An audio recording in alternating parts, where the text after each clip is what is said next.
The first time he said it, the room didn't move. It was 9:40 in the morning.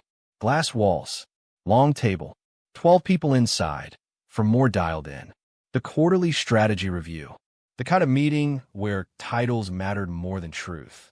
And I remember the exact words. Robert, you're reliable, but you're not leadership material.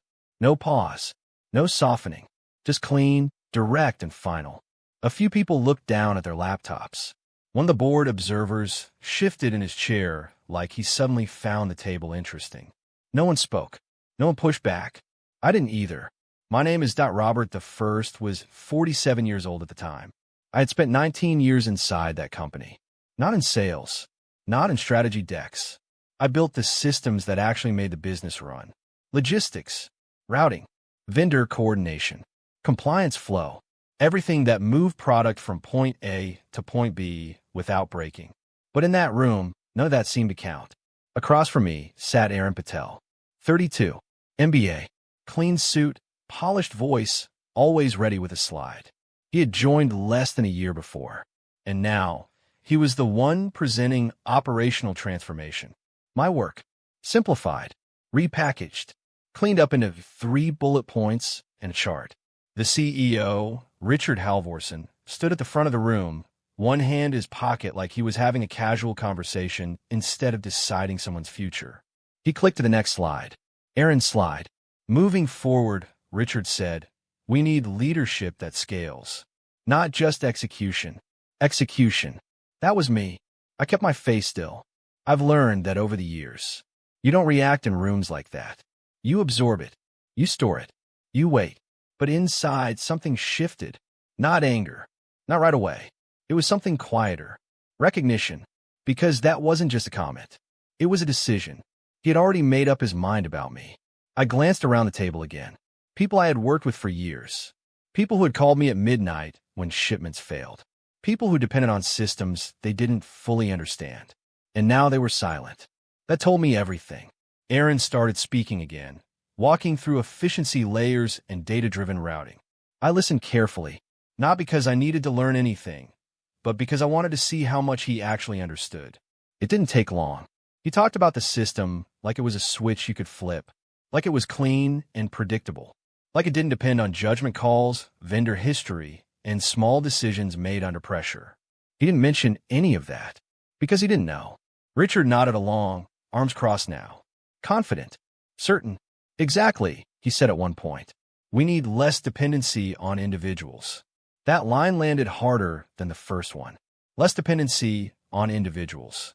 I had spent almost 2 decades making sure the company never had to worry about operations. Never had to think about the complexity underneath. I made it look simple, and now that simplicity was being used as proof that I wasn't needed. Funny how that works. The meeting kept moving.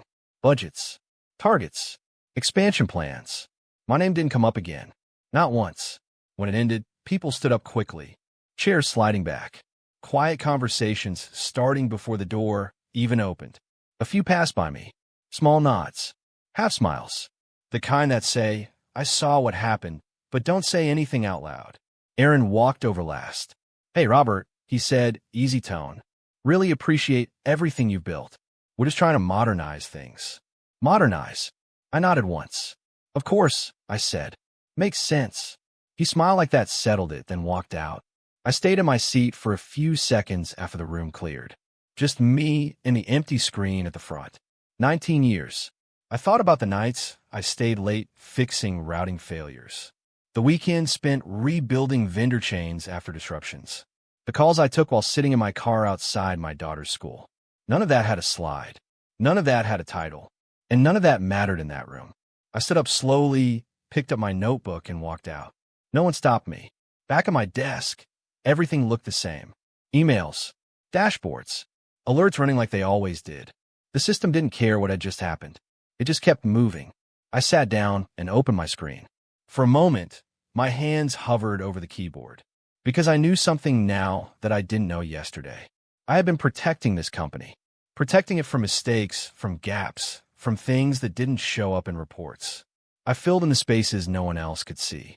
And for 19 years, I did it without asking for anything in return except a seat at the table.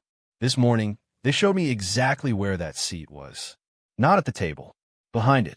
Support. I leaned back in my chair and stared at the system I built. For the first time in a long time, I didn't feel responsible for it in the same way. I still cared. That doesn't just turn off.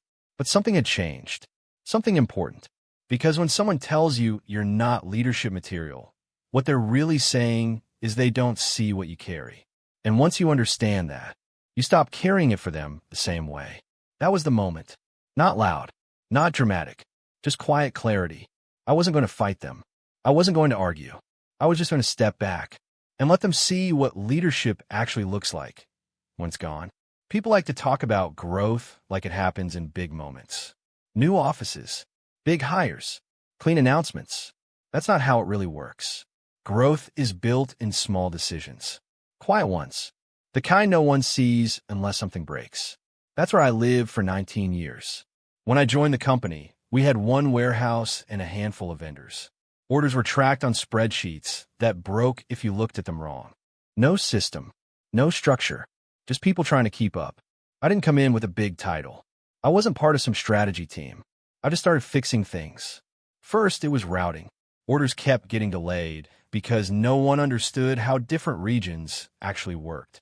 So I mapped it out. Not just distance, but vendor reliability, traffic patterns, seasonal shifts.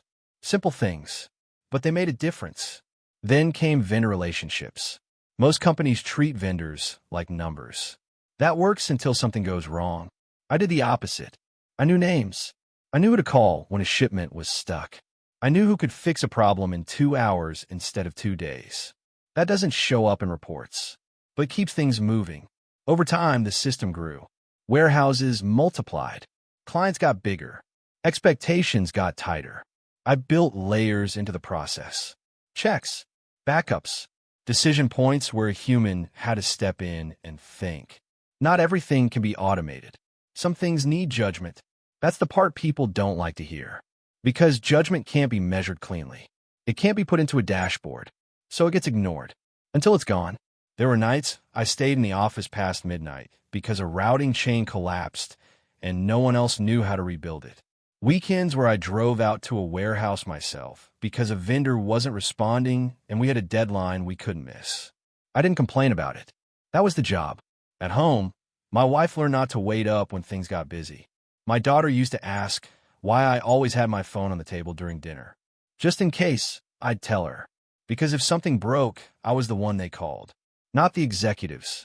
Not the VPs. Me. And I answered every time. Even during layoffs. That was one of the hardest years. People were leaving every week. Good people. Smart people. And every time someone left, the system got a little weaker. I picked up the gaps. Not because I was told to. Because if I didn't, things would fail. That's what loyalty looks like when no one is watching. You carry more than your share because you know what happens if you don't. Over time, things got smoother, cleaner, more efficient. From the outside, it looked like the company had figured things out. From the inside, I knew exactly how much effort it took to keep it that way. Then the company started growing faster. New investors, bigger clients, more pressure to scale. That's when the language changed. Suddenly, it was all about optimization, visibility, data-driven decisions. And that's when people like Aaron started coming in. Smart, polished, confident. He wasn't a bad person. That's important. He just lived in a different world. In his world, everything could be modeled, measured, improved with the right framework. And to be fair, some of that helped. We didn't need better reporting, better visibility. But somewhere along the way, the focus shifted from understanding the system to presenting the system. And that's a big difference. Because when you focus on presentation, you start removing the messy parts, the human parts, the things that don't look clean on a slide. That's where the risk lives. I started noticing it slowly. Meetings where decisions were made based on numbers alone, without context.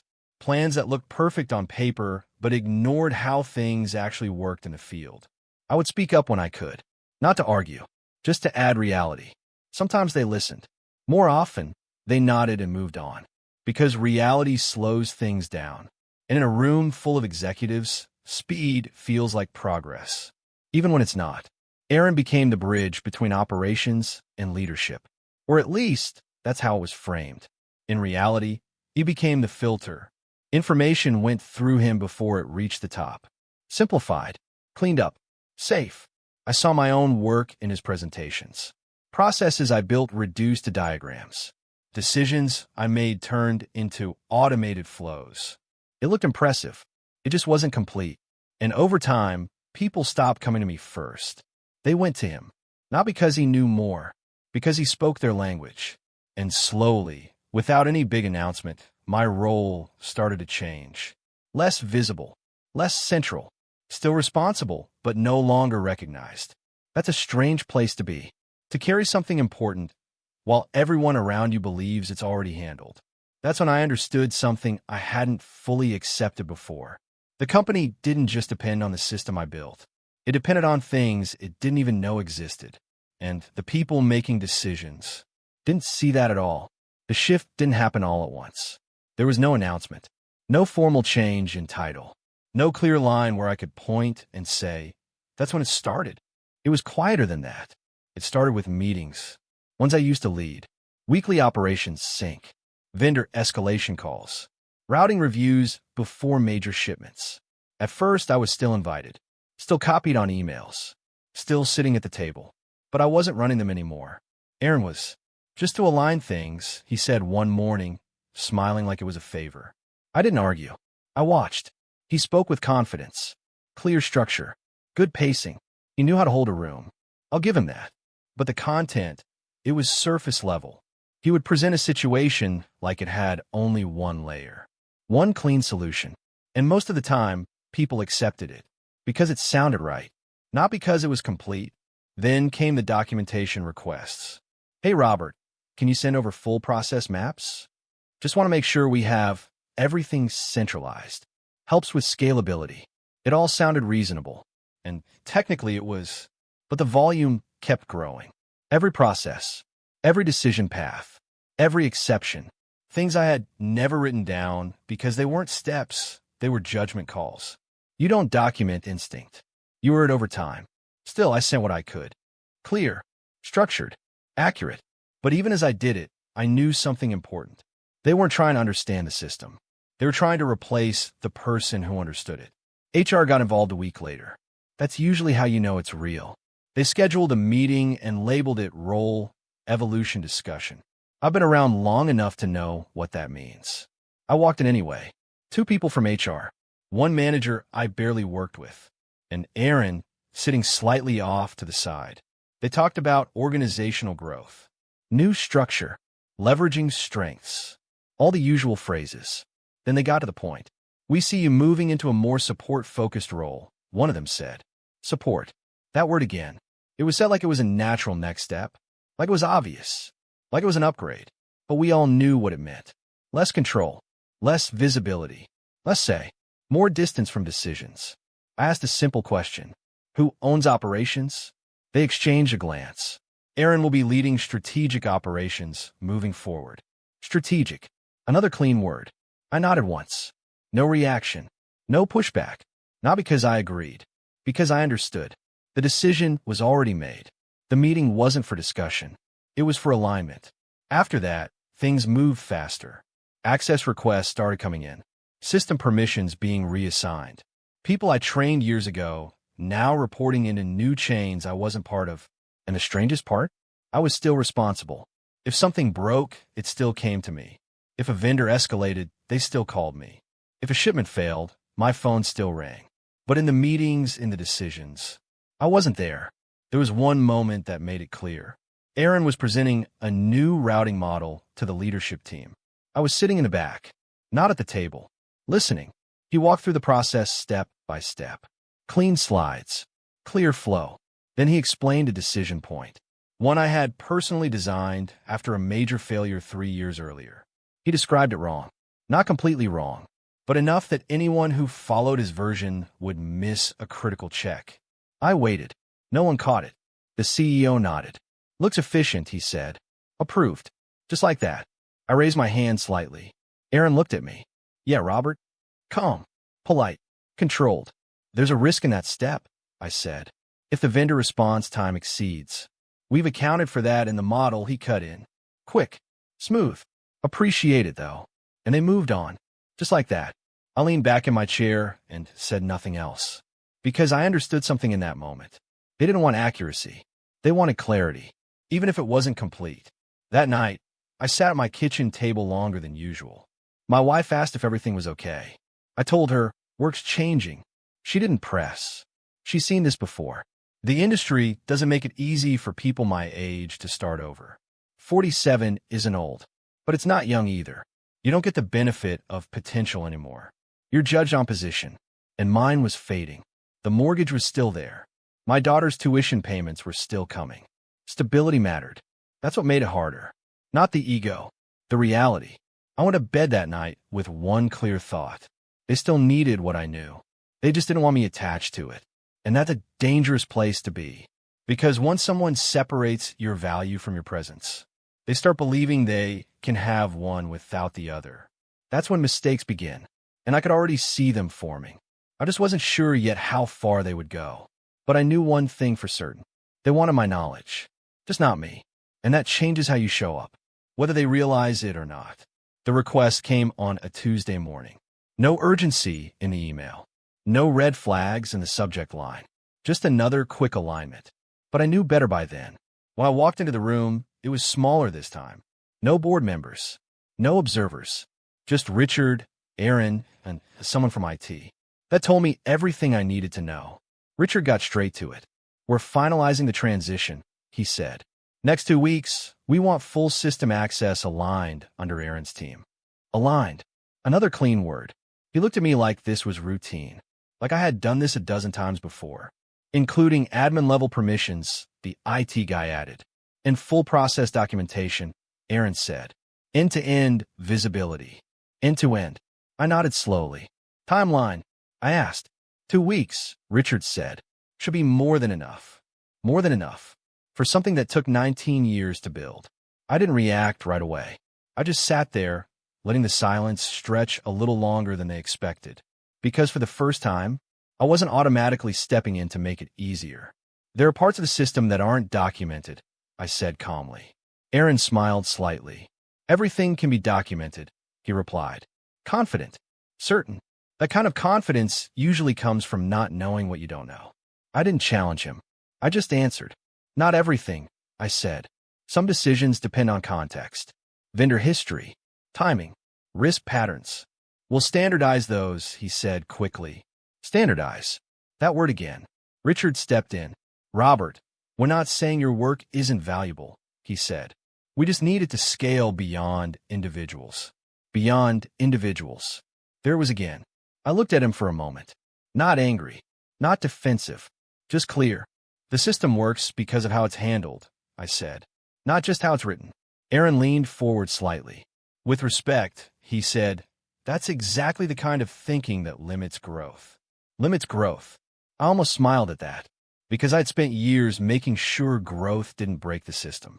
But in that room, experience sounded like resistance. And simplicity sounded like leadership. Richard nodded. We need to move forward, he said. This is the direction. And just like that, the conversation was over. Decision confirmed. Expectations set. I could have argued. I could have pushed back harder. Explained more. Given examples. But I didn't. Because I realized something important in that moment. They weren't missing information. They were choosing not to see it. And you can't force someone to understand something they've already decided doesn't matter. So I changed my approach. Quietly. Completely. All right, I said. I'll prepare what's needed. No resistance. No emotion. Just agreement. That's what they wanted. That's what they got. But what they didn't realize was this. For 19 years, I didn't just do my job. I filled in gaps. I caught issues before they showed up. I adjusted things in real time, based on signals no report could capture. I protected the system from failure. Not because I was told to, because I knew what would happen if I didn't. That protection was never written down. It was never part of my role description. It was just something I did. And in that moment, I made a decision. I wasn't going to do that anymore. Not out of anger.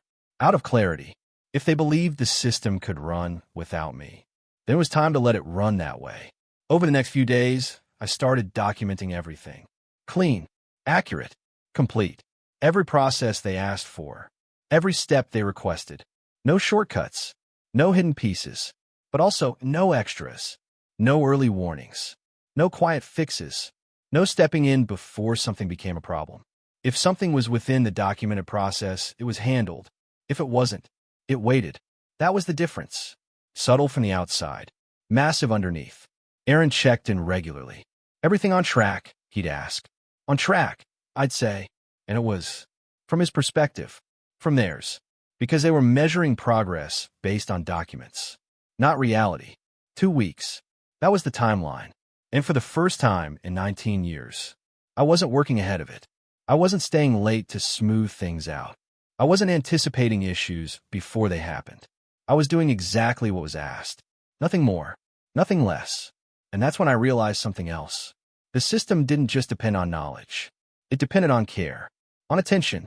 On someone taking responsibility beyond what was required. And once that layer is gone, things don't break immediately. They start to drift. Slowly. Quietly. Almost invisibly. Until one day, they don't. That was the line. Not loud. Not dramatic. Just a quiet shift in how I showed up. For years, I had been protecting the company from the cost of its own blind spots. Now, I was done doing that. And they had no idea what that really meant. The first issue didn't look like a problem. It showed up as a delay. 23 minutes on a regional shipment out of Dallas. Nothing major. The kind of thing that usually fixes itself before anyone notices. In the past, I would have already adjusted it. There's a point in the routing flow where timing shifts based on vendor response speed. It's not written as a rule. It's more like a feel. You watch the pattern, you know when to step in. That morning I saw it, and I did nothing. Not because I didn't care, because it wasn't in the process they approved. By the end of the day, that delay turned into a missed transfer window. That turned into a reschedule. That turned into a client notification. Still manageable. Still explainable. But it was the first crack. No one tied it back to the change. Not yet. 2 days later, a vendor in the Midwest flagged a discrepancy. They were receiving routing instructions that didn't match their capacity agreements. That's something I used to adjust manually when conditions shifted. Now, the system followed the model. Clean. Logical. Wrong. The vendor sent an email. It went to Aaron's team first. They responded with a standard clarification. The vendor replied again. More direct this time. This won't hold if volumes increase. I read the thread. Closed it. Didn't step in. Because technically, it wasn't escalated to me. And more importantly, this was the system working as designed. The design just didn't account for reality. By the end of that week, small things started stacking. Nothing dramatic. A missed pickup window here. A late delivery there. An extra compliance check triggered where it shouldn't have. Each one explained away. Transition noise. That's what they called it in the meeting. I was in the room for that one. Sitting in the same seat. Same table. Different role.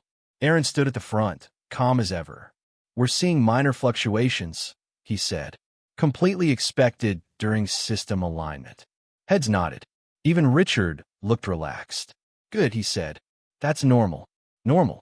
I sat there listening, watching the pattern form, because what they were calling noise was actually signal. Early warning signs. The kind you only notice if you've seen them before. And I had. Many times. But I didn't say anything. Not this time. A week later, one of our larger clients reached out. They weren't angry. Not yet. Just confused. They had noticed inconsistencies in delivery timing across regions. Nothing major, but enough to ask questions. Aaron handled the call. I was dialed in. Muted. Listening. He walked them through the model. Explained the new system. Reassured them everything was under control. He sounded confident. Professional. The client accepted it. For now. But I could hear something in their tone. Hesitation. The kind that comes before doubt. After the call, Aaron sent a summary email. Client aligned. No action required. No action. I stared at that line for a few seconds. Then I closed it. Because again, he wasn't wrong. Based on what he could see. But what he couldn't see was building. By the third week, internal meetings started increasing. More check-ins. More updates. More questions. Still calm. Still controlled. But tighter. You could feel it. Like a system under pressure, even if no one says it out loud. I stayed consistent. Did my part. Answer what was asked. Nothing more. One afternoon, a compliance alert triggered. It wasn't large, but stayed open longer than usual. In the past, I would have cleared it within an hour. I knew exactly who to call, what to adjust. This time it moved through the system, step by step, delayed, escalated, visible. By the time it reached Aaron, it had already grown, not out of control, but noticeable. He messaged me. Have you seen this before? I looked at the alert. Yes, I replied. Any insight, he asked. I paused, then typed. It's in the documentation. That was it. No extra explanation. No early fix. He didn't respond right away, but I knew what was happening. For the first time, he was dealing with the system without the layer I used to provide. And it showed, not in a big way, not yet, but in small delays, small hesitations, small gaps, the kind that don't break things immediately, but weaken them. And then came the moment I had been waiting for, a pattern I recognized instantly, a combination of routing pressure and vendor response delay in a high-volume corridor. It had happened before, 3 years ago. It cost us a major client at the time. That's why I redesigned that part of the system, built safeguards, added manual checks, none of which made it into the simplified model. I saw it forming again. Same conditions, same timing, same risk. I leaned back in my chair and watched the dashboard. Everything looked normal. Green indicators, stable metrics, no alarms. But underneath, the same pressure was building, and I knew exactly where it would break. I didn't say anything, not because I wanted it to fail, because they had already decided it wouldn't. And sometimes, the only way for people to see what's missing is when it finally shows up. That was the moment I understood something clearly. The cracks weren't random. They were predictable, and the system wasn't failing. It was revealing everything they chose to ignore. And this time, I wasn't going to step in before it became visible. I just watched and waited, because I knew what was coming next. It broke on a Thursday, late afternoon, 4:17 p.m. I remember the time because that's when the first alert came in. High priority routing failure. Multi-region. Client tagged. That combination doesn't happen by accident. I opened the dashboard, and there it was. Exactly where I expected. The high-volume corridor I had been watching. Vendor response delays stacking on top of each other. Routing logic pushing volume into channels that couldn't handle it. And the compliance layer missed a critical check. Not completely, just enough. Enough for shipments to move without the proper validation.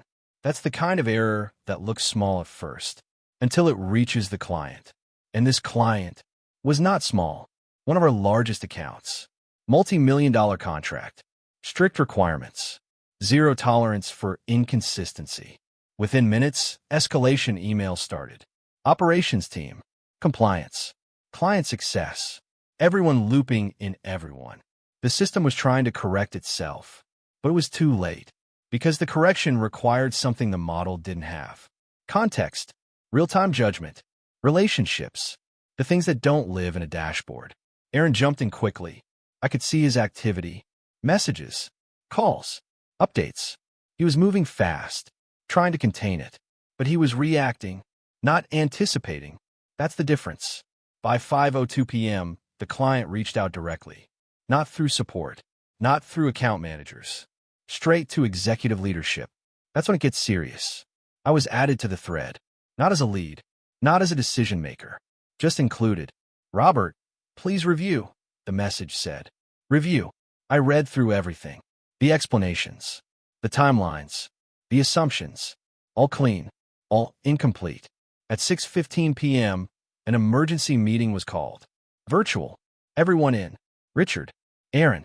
Senior leadership. Client representatives. I joined quietly. Camera off. Mic muted. Listening. The client spoke first. Calm. Controlled. But firm. This is not within agreed parameters, they said.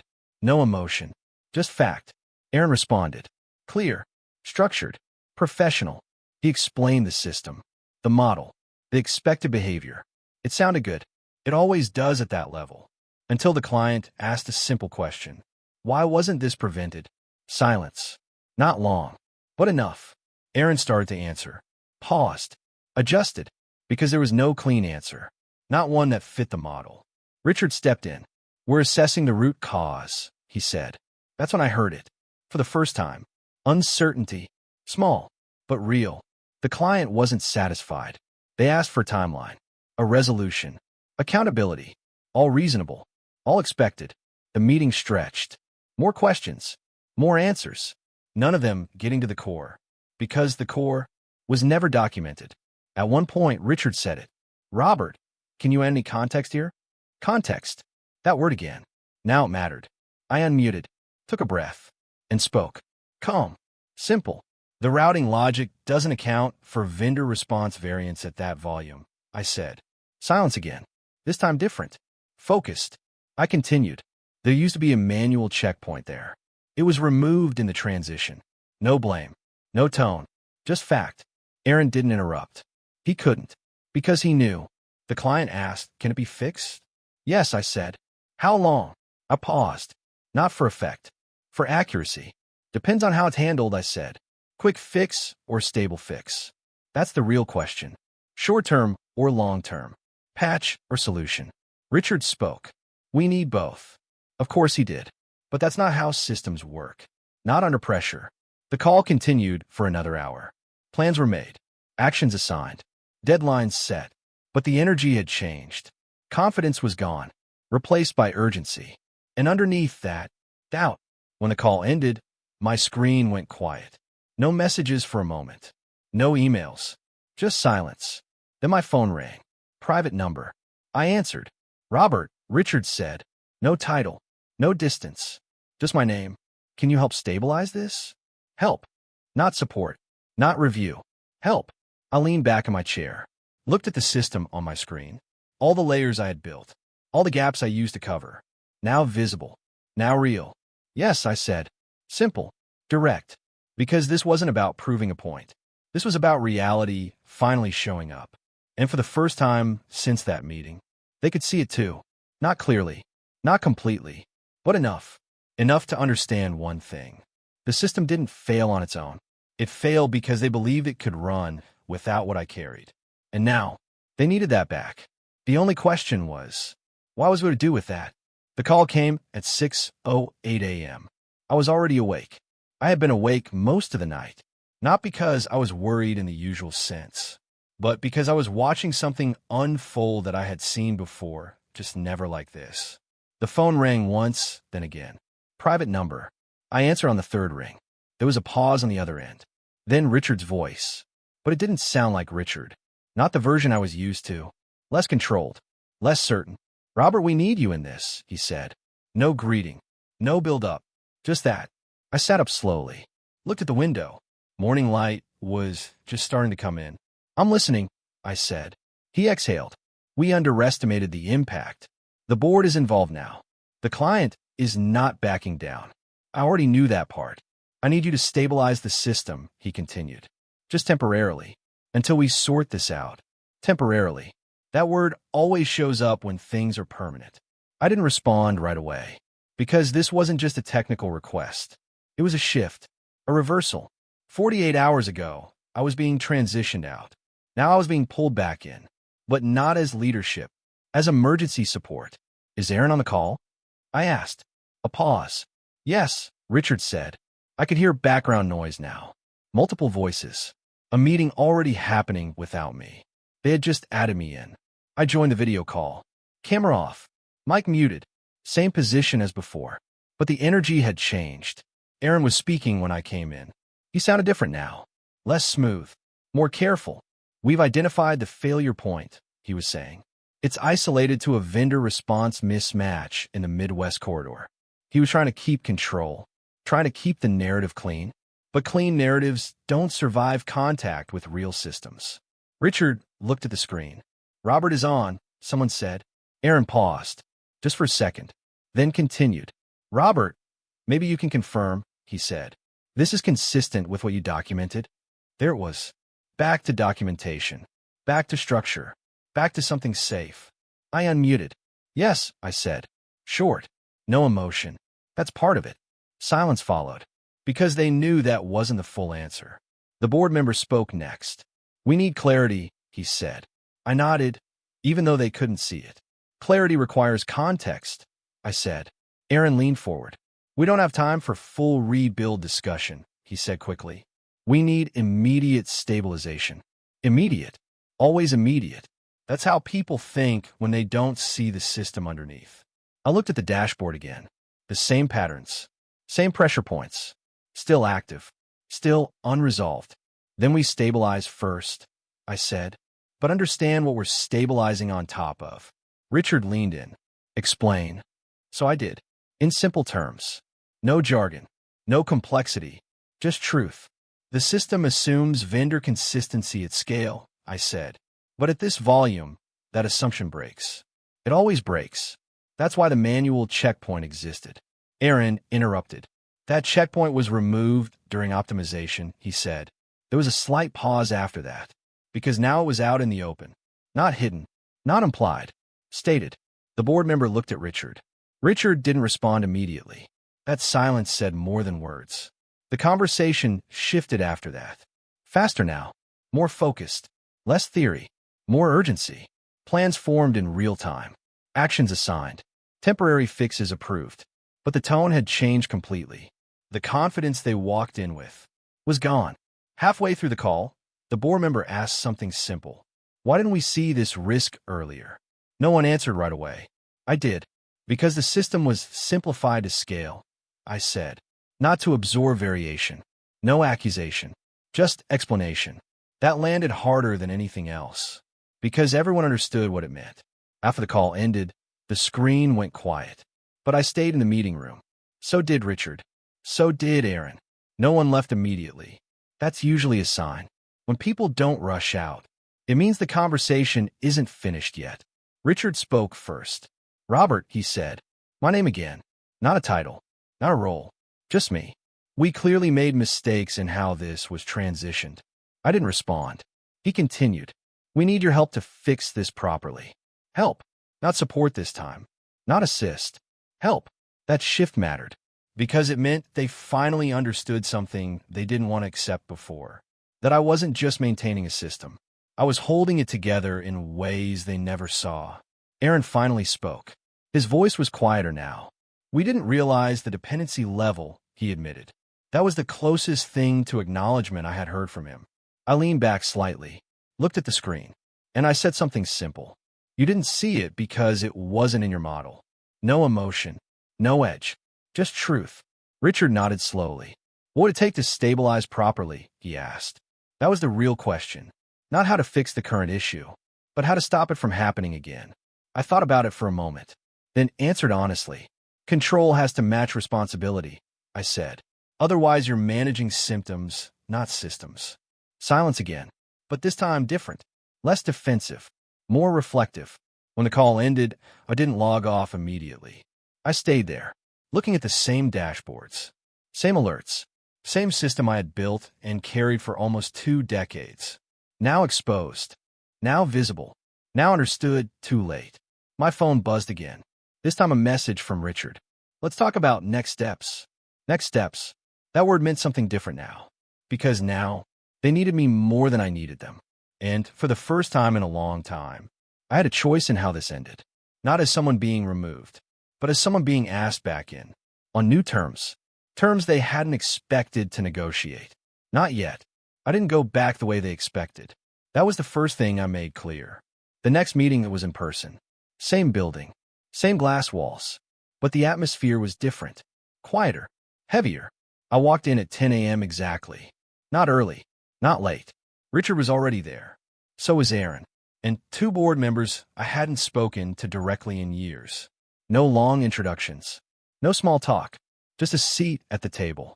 But not the same seat as before. This time, they waited for me to speak. That alone told me how much had changed. Richard started carefully. We want to stabilize operations with your guidance, he said. I nodded. I'll help stabilize, I said. But not under the previous structure. Aaron shifted slightly in his chair. He didn't interrupt. That was new. I continued. I'll restore the system integrity, I said. But access, control, and decision authority need to match the responsibility of maintaining it. One of the board members asked, what does that mean exactly? Simple question, but important. It means I said, if I'm responsible for preventing failures, I need authority over the points where failures actually happen. No emotion, no threat, just structure. Silence followed. Then Richard nodded slowly. Agreed, he said. That was the moment things changed officially. Not emotionally, structurally. Over the next few days, things moved quickly. Access was restored. The manual checkpoint system I had built years ago was reinstated. Vendor communication channels were restructured. And slowly, the system stabilized. Not instantly, not magically, but predictably, because it was never broken beyond repair. It was just running without the parts that kept it steady. And now those parts were back. During that time, something else started happening. People treated me differently. Not loudly, not dramatically, but in small ways. More listening, less interrupting, faster approvals, clearer decisions. The same people who had nodded through simplified explanations now waited for mine. I didn't comment on it. I didn't need to, because I understood what had changed. Respect always arrives late in systems like this. Usually after consequences, not before. One afternoon, Aaron came to my office. No meeting invite, just him standing in the doorway.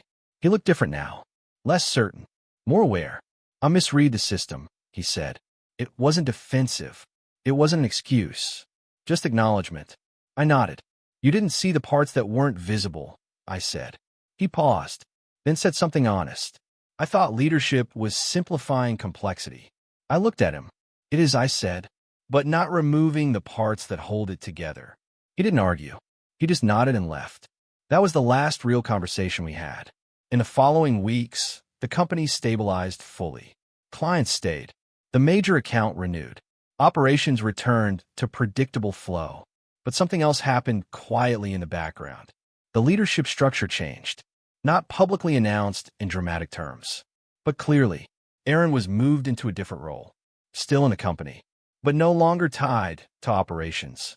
And my position was no longer what it used to be. I was asked to stay on. Consulting, oversight, independent advisory, less daily involvement, more strategic control.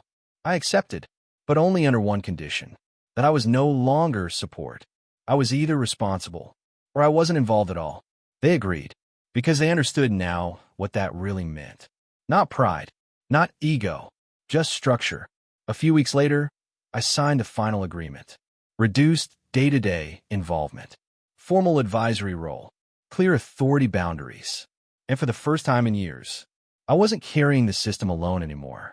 On my last day in the office as a full-time executive, I walked out just like I had walked out of that first meeting months earlier. But this time, no one laughed. No one dismissed me. No one called me not leadership material. Because now they knew what that phrase actually cost. Outside the building, I stopped for a moment. Looked back at the glass walls. Same place. Different outcome. I didn't feel revenge. That's not what this was. I felt clarity. Because leadership was never about who spoke the loudest in the room.